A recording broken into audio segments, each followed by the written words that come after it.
One of the questions I get a lot is, well, my mom or my dad just died. They didn't have any documents in place. What happens now?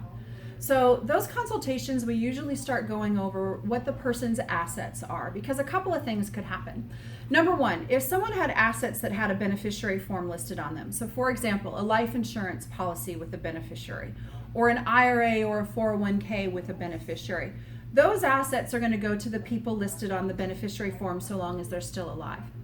For any assets that do not have any type of beneficiary designation on them, if they were only owned by the person who had died, those are assets that now are subject to the probate process.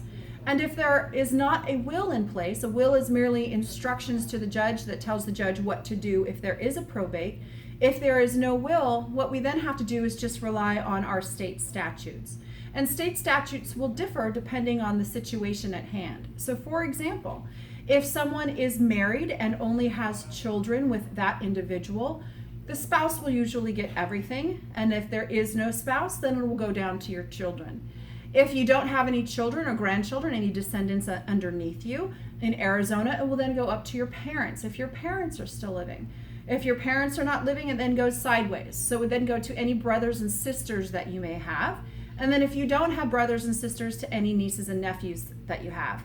That goes on and on through state statute up until your second cousins.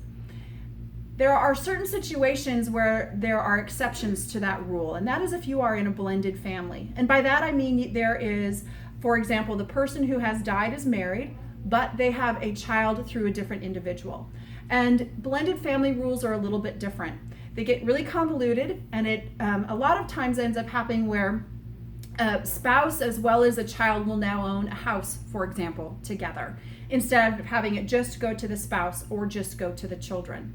So if you're interested about some of those rules, you can find them in the state statutes in Arizona Probate Code. It's in Article 14. Or you can always come make an appointment with us here at Cholewka Law to make sure we are designing a plan that will meet your goals and concerns rather than just relying on state statutes. You can reach us at 480-497-3770 or find us online at gilbertlawoffice.com.